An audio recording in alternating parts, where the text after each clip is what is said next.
ഇന്ന് തന്നെ ഡൗൺലോഡ് ചെയ്യൂ. കാണൂ നിങ്ങളുടെ ഫേവറേറ്റ് ഷോസ്. ഇനി നിങ്ങൾ എന്റെ മോളെ തൊട്ടുപോകരുത്. തൊട്ടാ നീ എന്ത് ചെയ്യും?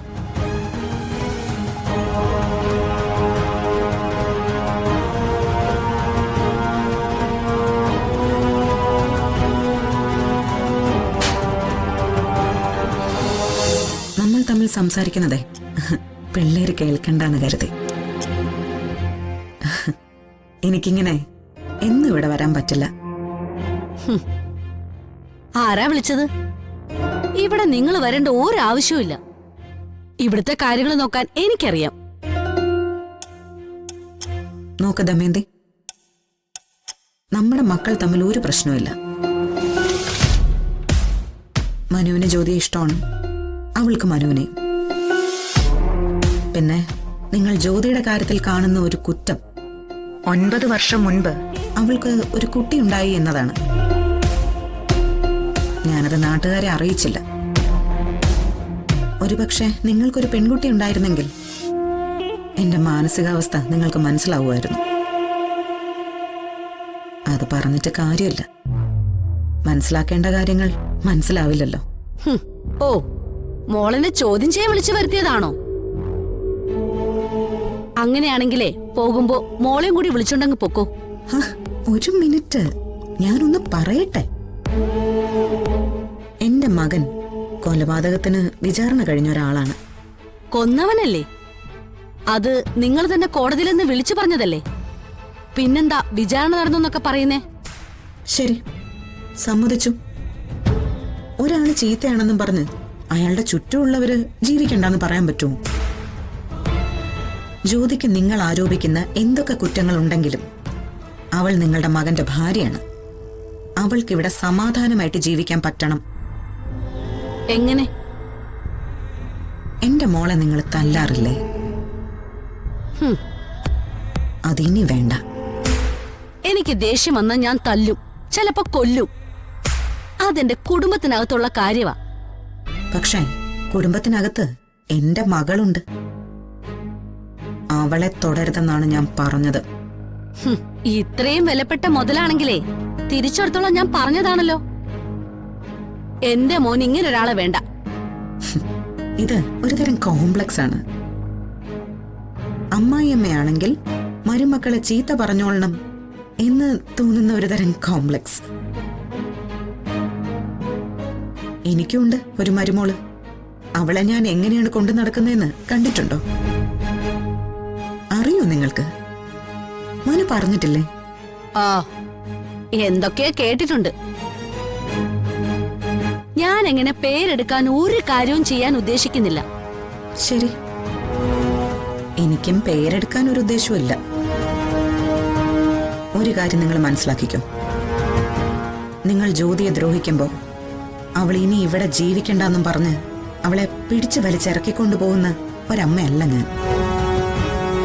അവൾ ജീവിക്കുന്ന സ്ഥലത്ത് അവൾക്ക് സുരക്ഷിതത്വം ഉണ്ടാകുമെന്ന് തീരുമാനിച്ചിറങ്ങുന്ന ഒരമ്മയാണ് ഞാൻ. അതുകൊണ്ടാണ് പറഞ്ഞത്, ഇനി നിങ്ങൾ എന്റെ മോളെ തൊട്ടുപോകരുത്. തൊട്ടാ നീ എന്ത് ചെയ്യും?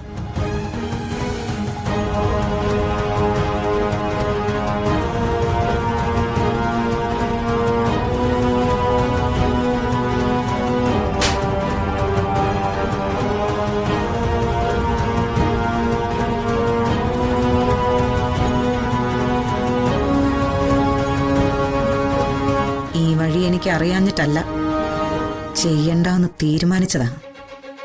പക്ഷെ ഇരുന്ന് വാങ്ങിക്കുന്നവർക്ക് അത് കൊടുത്തല്ലേ പറ്റൂ. ഈ അടി ദമയന്തി ഓർക്കണം.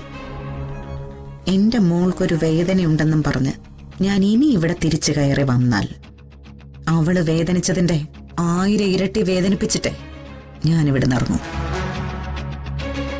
നൊന്ന് പെറ്റിട്ടുണ്ടെങ്കിൽ അവളെ സംരക്ഷിക്കാനും എനിക്കറിയാം. എന്ന് വരട്ടെ ദമയന്തി.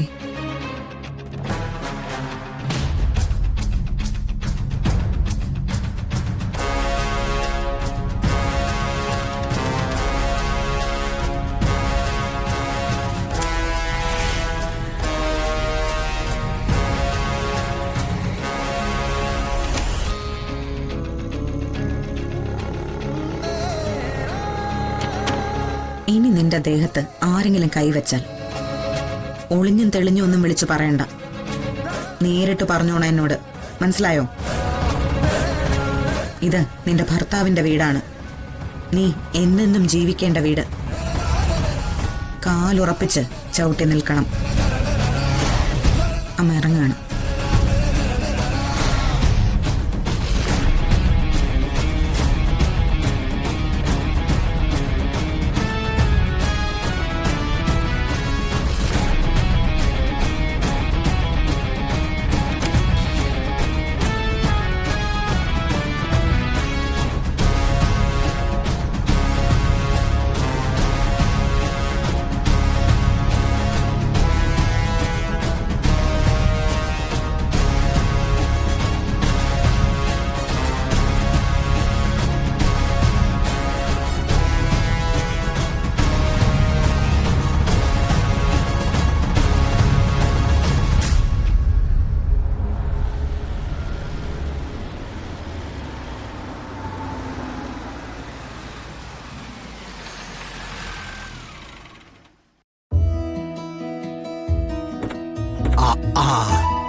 എടാ, സാമി വന്നിട്ടുണ്ട്. അയാൾ തനിച്ചേ ഉള്ളൂ. ഇവരൊക്കെ സമയത്തിന്റെ കാര്യത്തിൽ കിറി നിർത്തുക. ഓ വന്നിട്ടേ. അല്ല, മോളെന്താ വല്ലാണ്ടിരിക്കണേ? ഏയ് ഒന്നുമില്ല, നല്ല വെയിലായിരുന്നു. ഓ ചെല്ല്. ഒന്നും ഇല്ലാണ്ടൊന്നും ഇല്ല. ഗുഡ് മോർണിംഗ് സ്വാമി. വണക്കം വണക്കം. സ്വാമി, ഇവരെ രണ്ടുപേരെയും പരിചയപ്പെട്ടല്ലോ അല്ലേ? അല്ല, ഇത് നിത്യ. ഉങ്ങളുടെ വൈഫ് അല്ലേ? അമ്പലത്തിൽ പോയിരിക്കുകയാണെന്ന് അറിഞ്ഞു. നല്ല കാര്യം. എന്ത് കാര്യം തുടങ്ങുമ്പോഴും ദൈവവിചാരം ഉണ്ടാവണം. It's very good. ഹരി ഇരിക്കൂ. ഇരിക്കാം.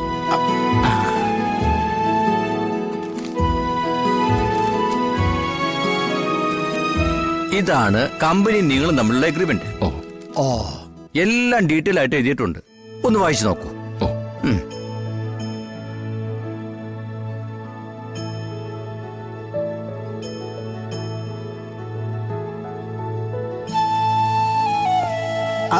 അല്ല സാമി, അല്ല ഈ കൃഷിയുടെ കാര്യം എന്ന് പറഞ്ഞാലേ ഈ കാലാവസ്ഥയായിട്ട് ബന്ധപ്പെട്ടതാണല്ലോ, അങ്ങനെയല്ലേ?